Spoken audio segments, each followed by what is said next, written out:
marijuana market. In 2022, hemp sales hit $28 billion, while cannabis sales were $26 billion. Since hemp and marijuana are different varietals of the same plant, cannabis sativa L, they contain the same compounds, and hemp can be used to make products of similar potencies as those found in state-regulated marijuana dispensaries around the country. Companies like 3Chi use hemp-derived CBD, a non-psychoactive cannabinoid, and convert it into THC, the compound in cannabis known for getting consumers stoned, and infuse it into edibles and vapes. So long as each product is made from hemp, defined as cannabis that contains 0.3% of delta-9 THC or less, the products are technically legal at the federal level. 3Chi is a cannabinoid research and development lab. We're also a product manufacturer and a product distributor. 3Chi is in the hemp industry, and that differs from the marijuana industry in the sense that hemp is federally legal and marijuana is federally illegal, which provides us a lot of benefits over the marijuana industry in that we can ship interstate, we can advertise, and we can run our businesses more similar to a normal company than marijuana can. I started 3Chi to really pay forward what cannabis did for me. I'm a biochemist. I enjoy science, and I love using that, and I had been formulating products and using my science degree for that for a while.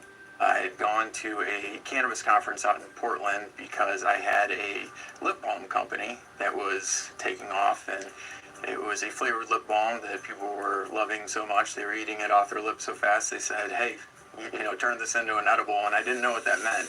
While I was out there, I was trying to find the THC to put in this stuff and couldn't find it. Nobody would sell it to me. So somebody told me, hey, you can just take hemp distillate and try that. And by the way, you should try this for your shoulder. And I had had debilitating shoulder pain for about 3 years up to that point where I gradually lost the use of my right arm almost completely. I made myself a tincture and I made myself a pain rub. And I had tried everything else before this, right, outside of surgery.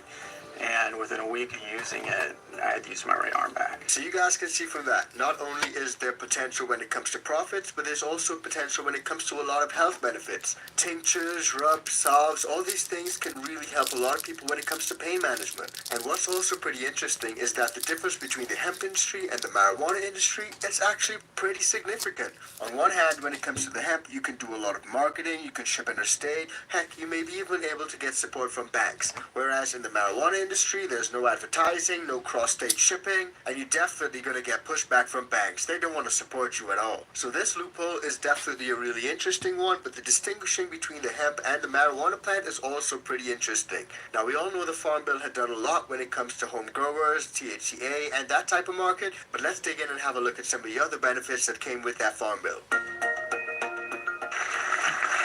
Just days ago, the president signed the 2018 Farm Bill, a massive piece of legislation that legalizes industrial hemp. Not everyone in the cannabis industry appreciates the ingenuity of entrepreneurs like Jernay. And marijuana lobbyists, many politicians, law enforcement, and state-licensed weed companies describe the federal legality of hemp-derived cannabinoids as an unintended loophole. In late March, 21 state attorneys general, including Indiana's Todd Rokita, whom 3Chi is suing over his opinion that THC chemically derived from hemp is illegal, sent a letter to members of Congress asking them to remove the protections of hemp-derived cannabinoids from the Farm Bill the next time it is reauthorized. And you guys can see this was literally a few months ago, 2024. The 2018 Farm Bill is what opened up this entire industry. It allowed for hemp to be sold and hemp-derived products to be sold federally across state lines and without concern for the Controlled Substances Act. These products are legal in Indiana, and so we've worked with the government for the last 4 or 5 years. We've had politicians out to our facility and walked them through and been very open with the state in terms of what we do and why it's not something to fear. At the end of the day, a lot of people are still controlled by that reefer madness propaganda that they grew up with, and it's especially strong in a state like Indiana.